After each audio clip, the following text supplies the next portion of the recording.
Halo, assalamualaikum. Jumpa lagi dengan Nasihat Islami, channel yang membahas tentang seputar keadaan medsos yang berkaitan dengan Islami. Yang akan kita reaction dengan cara orang awam. Jadi bukan dengan cara ustadz, bukan dengan cara Pak Yai, bukan dengan cara macam-macam, tapi dengan pandangan orang awam. Oke, jangan lupa like, komen, dan subscribe. Dan bagi sampean, jenengan, siapapun yang merasa orang awam, yuk silahkan ikut komen di bawah. Gimana enaknya? Oke, tonton. Nah, itu tidak pernah Nabi menyembelih hewan kurban mengatasnamakan anaknya, tidak pernah. Dan Nabi tidak pernah bilang ini kurban untuk anak saya yang namanya Aisyah, ini kurban untuk nama saya yang namanya kan Nabi itu anaknya 4 ya, ada Fatimah, ada Zainab, Ruqayyah, Ummu Kulsum, bahkan ada anak kecil yang masih kecil udah meninggal, Abdullah, Qasim, dan juga siapa lagi Yang beliau katakan, Bapak Ustadz ini betul ya. Kenapa? Memang gak ada tuntunan Kanjeng Nabi itu nyembelih hewan kurban, entah unta, domba, atau apalah ya yang disyariatkan. Itu untuk nama-nama istri beliau, untuk anak-anak beliau, atau bahkan orang lain yang meninggal.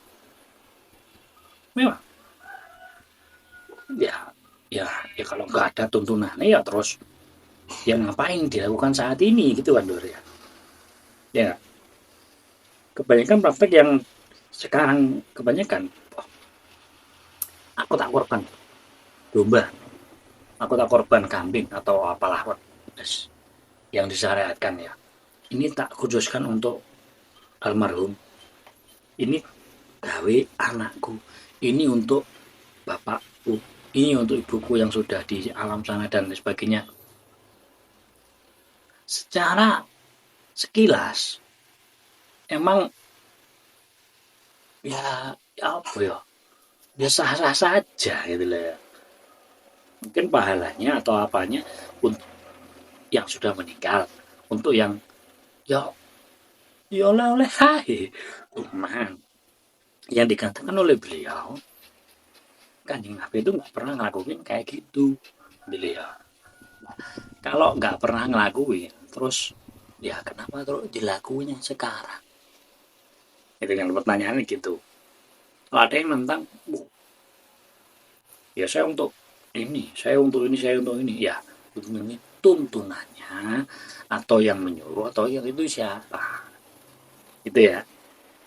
Kalau jenengan yang nonton video ini tahu literaturnya, kitab-kitabnya atau segala macamnya, monggo bisa share komen-komen di bawah, nanti kita telusuri bareng-bareng, nanti kita telah bareng-bareng, kita lihat bareng-bareng, bukan jari ini, bukan katanya, bukan cari Pak ini, cari Pak itu, cari Pak Ya ini, cari Pak Ya itu, cari Pak Mursyid ini, cari Pak Mursyid itu, bukan aliran ini, bukan aliran itu, tapi sumber-sumber yang memang benar.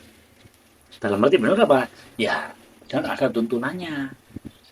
Contoh mungkin ada artis yang kita nggak tahu ya, mungkin bahkan beliau Pak Ustadz ini juga mungkin belum pernah baca, tapi jangan pernah baca, pernah tahu bahwasanya korban terus di atas namakan untuk anak-anaknya atau siapanya itu perbolehkan, dan ada dalilnya dan kitabnya apa ya, monggo silakan di share di komen, bukan karena katanya gitu loh ya. Alangkah lebih bagus gini loh, kalau jangan tahu literaturnya, ya enggak, literaturnya apa, kitabnya apa, ya dari sumbernya yang mana, entah mungkin hadis atau kitab yang lain, yang bisa jadi ya seorang ustadz pun nggak tahu, atau mungkin bahkan belum tahu, belum pernah baca lo kan, kalau salah loh ya. Sampaikan di kolom komentar, ini loh literasinya, nah, ini sumbernya ini sumbernya ini, lu kan bagus. Jadi bukan apa namanya, debat kusir nantinya, tapi kita mencari sebuah apa lah, kalau bahasa yang agak keren itu kita tambahin, ya enggak, jadi memperjelas sisi permasalahannya apa gitu ya, boleh enggaknya gitu loh ya. Ya sah-sah aja mas, wong duit-duit saya sendiri kok, wong juga saya bukan duit nyolong, bukan duit ngerampok, wong tak sembelih juga halal, saya belinya juga halal loh. Ya boleh-boleh saja, monggo silakan, itu kalau pemahaman sampean. Dan kalau sampean eh, apa namanya, ngotot bersikeras ngelakuin itu ya silakan. Cuma dalam konteks ini adalah si Pak Ustadz ngomong, Pak Ustadz dia bilang Kanjeng Nabi atau Rasulullah SAW itu nggak pernah berkorban terus mengatasnamakannya ke anak-anaknya gitu, gitu loh ya. Kalau jenengan ngotot, jenengan punya prinsip sendiri ya silakan, ya monggo kerso, ya. Alangkah lebih bagus jika jika didasari dengan sebuah literatur yang ada, gitu ya lor ya. Oke, terima kasih. Kalau ada pandangan lain monggo silahkan komen di kolom komentar. Oke, wassalamualaikum.